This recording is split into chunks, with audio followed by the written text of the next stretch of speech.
यह कई साल पहले की बात है। पहाड़ों से घिरे एक छोटे से गांव में 3 दोस्त रहते थे। उनकी दोस्ती की मिसाल पूरे इलाके में दी जाती थी। लोग कहते थे कि अगर नूरुद्दीन गांव में कहीं दिख जाता है तो थोड़ी दूर भोलू और हमजा भी जरूर दिख जाते होंगे, क्योंकि ये तीनों दोस्त लगभग हमेशा साथ रहते थे। जिंदगी अलग थी, काम अलग था, लेकिन दोस्ती का धागा एक ही था, मजबूत, अटूट और शुद्ध। जब भी गांव में मेला लगता था तीनों एक साथ गए। जब किसी के घर में कोई खुशी का कार्यक्रम होता तो तीनों मिलकर काम करते। लेकिन उन्हें क्या पता था कि एक दिन एक ऐसी घटना घटने वाली है जो उनकी दोस्ती की सबसे बड़ी परीक्षा लेगी।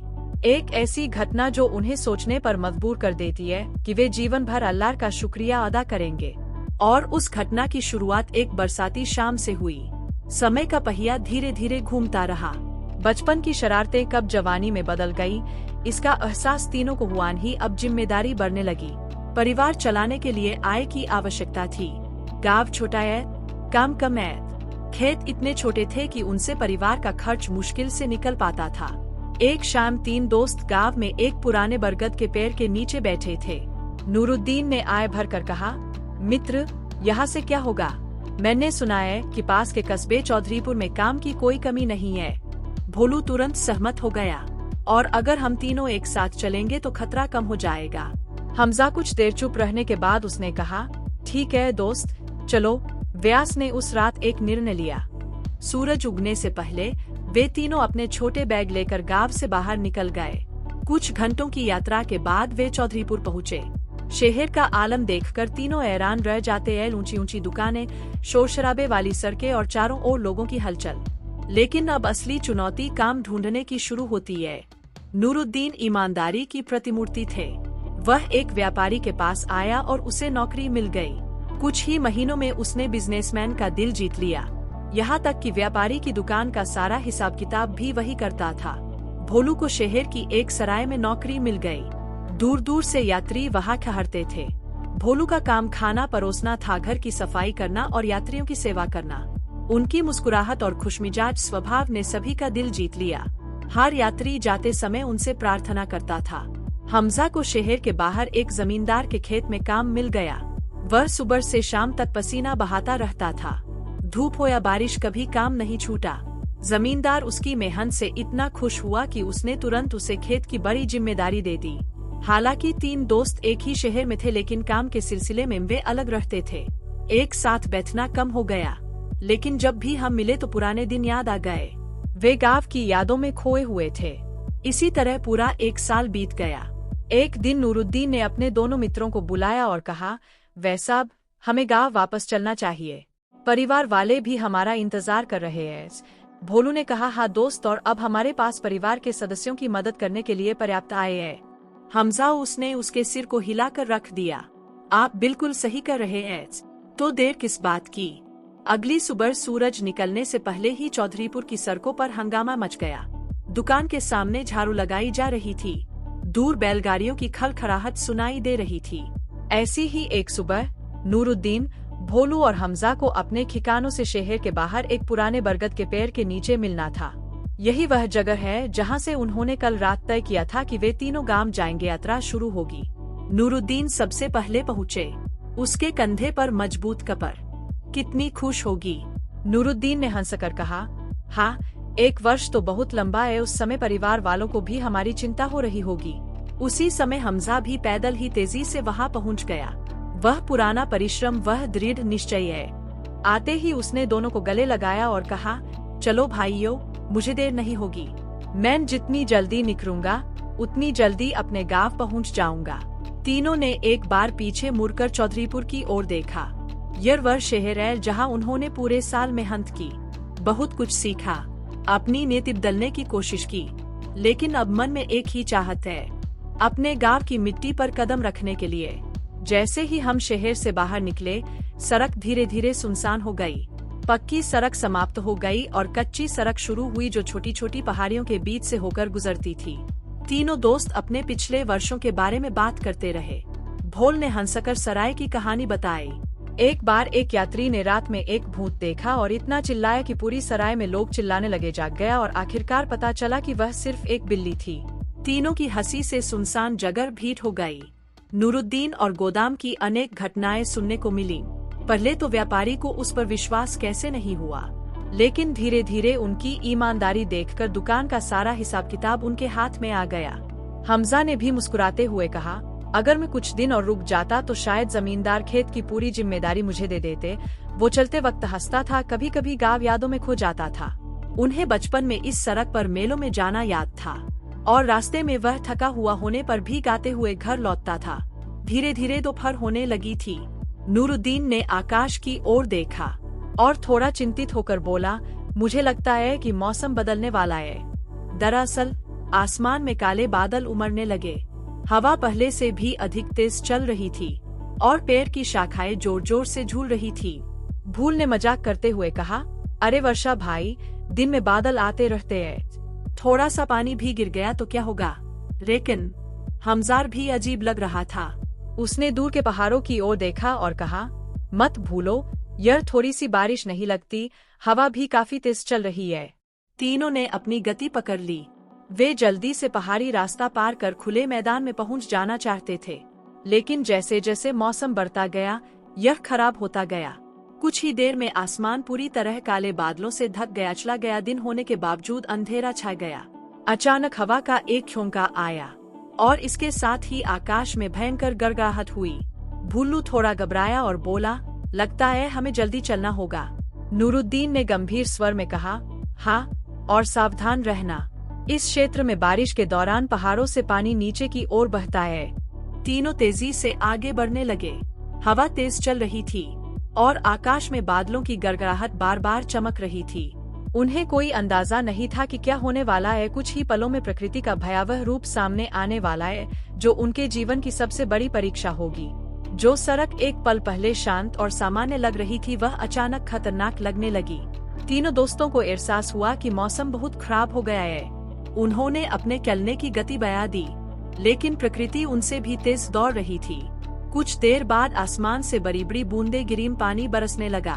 पहले हल्की बारिश शुरू हुई, लेकिन यह मूसलाधार बारिश में बदल गया। पानी इतना तेज गिरने लगा कि कुछ ही मिनटों में सड़क आंसुओं से भर गई। हमजा सबसे पहले चलने वाले थे। उसने सड़क को ध्यान से देखा और सावधानी से कदम बढ़ाया। अचानक दूर पहाड़ से एक अजीब आवाज सुनाई दी। यह बारिश की कोई सामान्य आवाज नहीं थी, यह तेज पानी की आवाज थी।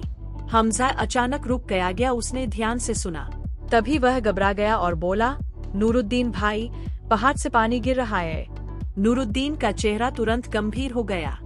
वह जोर से चिल्लाया, भागो, जल्दी भागो। तीनों दोस्त पूरी ताकत से आगे की ओर भागने लगे। पानी अब सड़क पर छोटे नाले की तरह बहने लगा है। यदि वे थोड़ी देर और खड़े रहते तो शायद धारा उन्हें बहा ले जाती। तभी हमजा की नजर पहाड़ के एक तरफ गिर गया। वह जोर से चिल्लाया, देखो, वहाँ कुछ है। भारी बारिश और बिजली की चमक के बीच उन्हें चट्टान के पास एक काला चेहरा दिखाई दिया। यह एक पुरानी गुफा थी।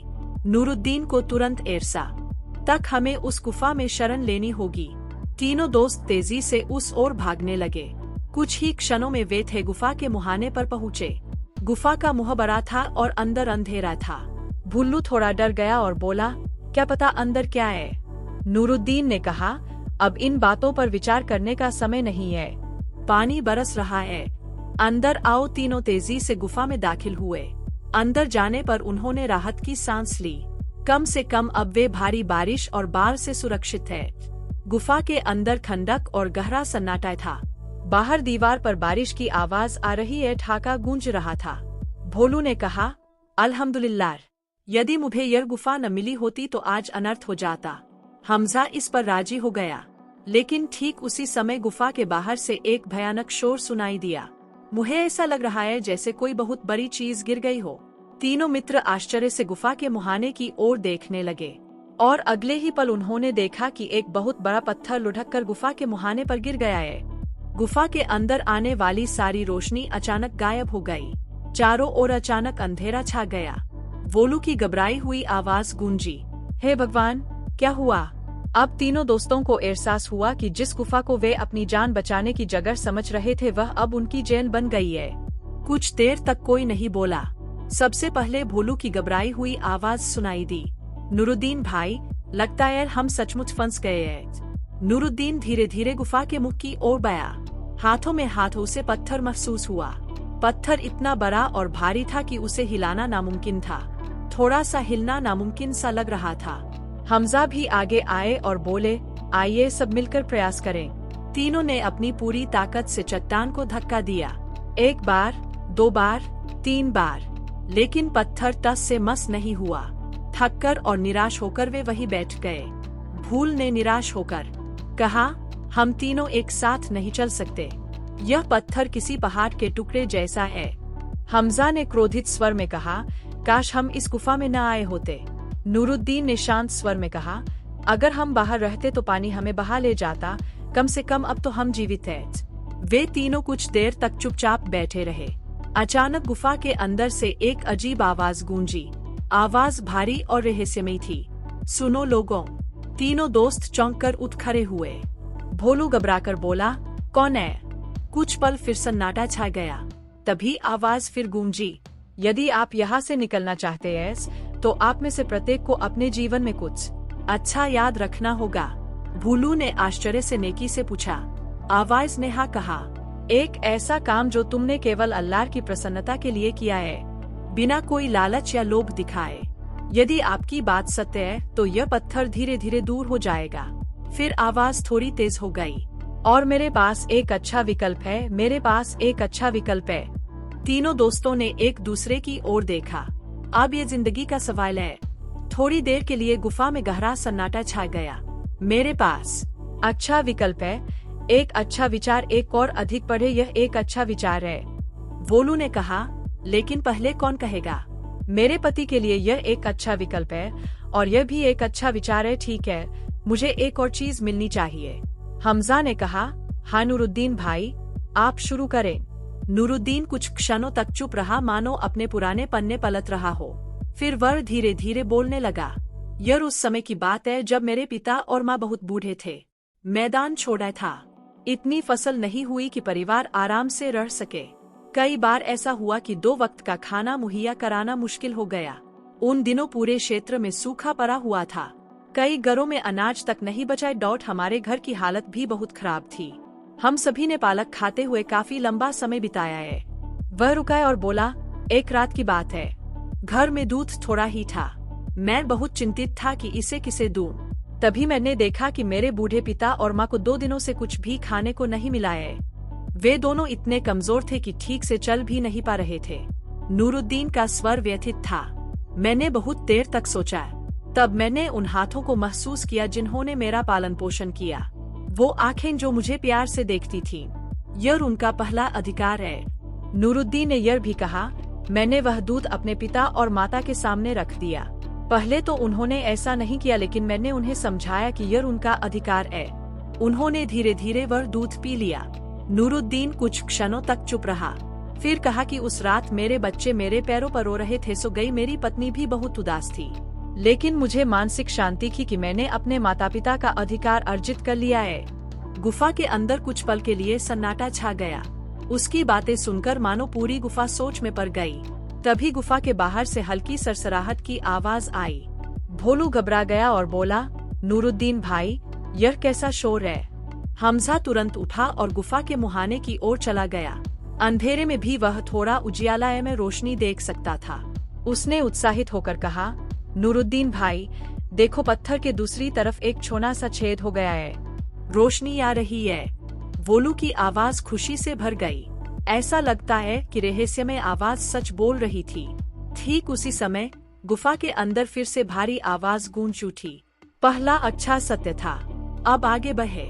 अब नूरुद्दीन और हमजा दोनों की नजर भोलू पर टिकी थी। भोलू ने कुछ देर सोचा, फिर वह उन्होंने आय भरते हुए कहा, शायद मुझे भी एक घटना याद आ रही है। गुफा के भीतर फिर गहरा सन्नाटा छा गया और सभी की निगाहें भोलू पर टिक गईं, क्योंकि अब उसकी कहानी तय करेगी कि पत्थर कितनी दूर तक जाएगा। कुछ देर बाद भोलू धीरे धीरे बोलने लगा, बात उस समय की है जब मैं चौधरीपुर की एक सराय में काम करता था। प्रतिदिन दूर दूर से यात्री आते थे। कोई बिजनेसमैन है तो कोई बुजुर्ग मुसाफिर है, कोई मंजिल वाला, लेकिन कोई साथ नहीं। मेरा काम घर की सफाई करना, खाना परोसना और रात में उनकी जरूरतों का ख्याल रखना था। कई बार तो काम बहुत मुश्किल हो जाता था, लेकिन मैंने यह सुनिश्चित करने की कोशिश की कि कोई भी यात्री असंतुष्ट होकर सराय से न जाए। नूरुद्दीन और हमजा ध्यान से सुन रहे थे। भुल्लू ने रुककर कहा, एक रात बहुत ठंडी हवा चल रही थी। उस दिन सराय में ज्यादा लोग नहीं थे। रात में देर से क्या और मैं सोने की तैयारी कर रहा था। तभी सराय के दरवाजे पर हल्की सी दस्तक हुई। भोलू बोला, मैंने दरवाजा खोला तो देखा कि बाहर एक बूढ़ा आदमी खड़ा है। उसके कपड़े फटे हुए थे और वह ठंड से कांप रहा था। उनके साथ एक छोटा बच्चा भी था, शायद उसका पोता। हमजा ने धीरे से कहा, फिर तुमने क्या किया? भोलू ने कहा, मैंने उनसे पूछा कि वे कौन है और इतनी रात को कहां से आ रहे हैं। बूढ़े ने ऐसा कहा, वे पड़ोसी गांव से आए थे। सूखा पड़ा था। वह भोजन की तलाश में शहर आया, लेकिन पूरे दिन भटकने के बाद भी उसे कुछ नहीं मिला। भोलू की आवाज थोड़ी धीमी हो गई। उस समय सराय के मालिक ने मुझे निर्देश दिया कि यदि मैं बिना पैसे के किसी को खाना खिलाऊंगा तो मेरी नौकरी जा सकती है। नूरुद्दीन ने धीरे से पूछा, तो तुमने क्या किया? भोलू ने हल्की मुस्कान के साथ कहा, मैंने कुछ देर सोचा। फिर मेरे मन ने कहा, अगर हमने इन्हें ऐसे ही वापस भेज दिया तो ये बुआ और ये बच्चा सारी रात ठंड और भूख से तड़पेंगे। मैं रसोई में गया और अपने हिस्से का खाना निकालकर उन्हें खिलाया। मैंने उन्हें सारी रात सराय में रहने दिया। भोलू ने धीरे से कहा, सुबह जब सराय वाले को पता चला तो उसने मुझे डांटा और दिन की आधी मजदूरी काट ली। तभी भोलू की आंखों में आश्चर्य उभर आया। लेकिन जब मैंने बूढ़े और बच्चे को संतुष्ट किया, उस समय जब मैं खाना खा रहा था तो मेरे मन में एक अजीब सी शांति थी जो मुझे आज भी याद है। गुफा में फिर कुछ क्षण का सन्नाटा छा गया। तभी एक गड़गड़ाहट की आवाज गूंजी। तीनों ने आश्चर्य से गुफा के मुहाने की ओर देखा। पत्थर फिर थोड़ा हिल गया। गुफा में पहले से ज्यादा रोशनी आ गई। गुफा के अंदर रहस्यमय आवाज फिर से गूंज उठी। दूसरा गुण भी सच्चाई था। तीनों के मन में नई आशा की रोशनी जगी है उठ गया, लेकिन आवाज फिर बोली, अभी अंतिम परीक्षा है। अब नूरुद्दीन और भोलू दोनों की नजरें हमजा पर टिक गईं। हमजा कुछ देर तक चुप रहा। फिर उसने धीरे से कहा, शायद मेरी जिंदगी में कुछ ऐसा हुआ हो जो मैंने आज तक किसी को नहीं बताया हो। गुफा में फिर गहरा सन्नाटा फैल गया, क्योंकि अब हमजा की कहानी तय करेगी कि पत्थर पूरी तरह से हिलेगा या नहीं। हमजा कुछ देर तक चुपचाप बैठा रहा। उसके चेहरे पर गंभीरता, मानो वह अपने जीवन के किसी पुराने अध्याय को याद कर रहा हो। फिर वह धीरे धीरे बोलने लगा, बात उस साल की है जब मैं चौधरीपुर में चौधरी साहब के खेत में मजदूरी कर रहा था। मेरे साथ और भी कई मजदूर काम करते थे। शाम को जब काम खत्म हो जाता तो चौधरी साहब हम सबको पैसे दे देते थे और हम हर घर में जाते थे। नूरुद्दीन और हमजा ध्यान से सुन रहे थे। हमजा ने बताया कि एक दिन एक मजदूर काम खत्म करने के बाद जल्दी में चला गया जाता है और अपनी मजदूरी लेना भूल जाता है। भोलू से पूछा तो हमजा ने कहा कि मैंने उसे ढूंढने की बहुत कोशिश की, लेकिन वह कहीं नहीं मिला। मैंने सोचा कि जब भी वह वापस आएगा तो मैं उसे उसकी मजदूरी दे दूंगा, इसलिए मैंने वह पैसे एक तरफ रख दिए। हमजा ने रुकते हुए कहा, कुछ दिनों के बाद मैंने उन पैसों से एक बकरी खरीदी। मेरी इच्छा की कि अगर वह मजदूर कभी वापस आए तो मैं उसे उसकी मजदूरी वापस कर दूंगा। कुछ एक महीने के अंदर ही बकरी ने 2 बच्चों को जन्म दिया। अब मेरे पास 3 बकरियां हैं। नूरुद्दीन और भोलू चुपचाप सुन रहे थे। हमजा ने जोड़ा, फिर एक दिन अचानक वह मजदूर वापस आ गया। उन्होंने कहा कि उनके घर में बीमारी है और अब उसे पैसों की सख्त जरूरत है। हमजा की आवाज थोड़ी धीमी हो गई। मैंने उससे कहा कि तुम्हारी सैलरी मेरे पास है, लेकिन आपके पास इससे भी अधिक है। भोलू ने घबराते हुए पूछा, तो फिर आप क्या आप? हमजा ने कहा, मैं उसे अपने साथ मैदान पर ले गया और मैंने वे 3 बकरियां उसे सौंप दी। नूरुद्दीन ने आश्चर्य से पूछा, सब? हमजा ने शांति से कहा, हाँ, क्योंकि यह सब उसकी मजदूरी से खरीदा गया था। यदि मैंने उसकी जमा पूंजी से कुछ भी कमाया है तो वह सब उसका ऋणी है। कुछ क्षण के लिए गुफा के अंदर गहरी शांति छा गई और फिर एक तेज गड़गड़ाहट गूंज उठी हो गया। तीनों दोस्तों ने घबराकर गुफा के मुहाने की ओर देखा। उनकी आंखें उनके माथे तक उठ गईं। वह भारी पत्थर धीरे धीरे अपनी जगह से हिलने लगा और फिर अचानक लुढ़क कर एक तरफ गिर गया। गुफा का रास्ता पूरी तरह से खोल दिया गया था। बाहर आसमान साफ था, बारिश रुक गई थी और ठंडी हवा चल रही थी। तीनों दोस्त तुरंत गुफा से बाहर आ गए। खुली हवा में सांस लेते हुए उनकी आंखें नम हो गईं। नूरुद्दीन आकाश, उन्होंने उसकी ओर देखकर कहा, सचमुच अच्छा काम कभी व्यर्थ नहीं जाता। भोलू ने दोनों हाथ उठाकर प्रार्थना की। अल्हम्दुलिल्लाह, अल्लाह ने हमारी इज्जत बचाई ली। हमजा ने भी दिल से आभार व्यक्त किया और तीनों कुछ देर तक चुपचाप खड़े रहे, उस पल की गहराई को महसूस करें। उस दिन से तीनों दोस्तों ने एक दूसरे से वादा किया कि वे जीवन भर हमेशा अच्छे काम करेंगे, क्योंकि अब उन्हें एहसास हो गया था कि यह खतरे का समय है। इंसान के कर्मों से वही अच्छे कर्म निकलते हैं जो अल्लाह की राह में बिना किसी लालच के किए जाते हैं। प्रिय दोस्तों, मुझे आशा है कि आपको आज की सच्ची कहानी पसंद आएगी। अगर आपको वीडियो पसंद आया तो कमेंट करें कि आप हमें कहां से देख रहे हैं। हमारे चैनल को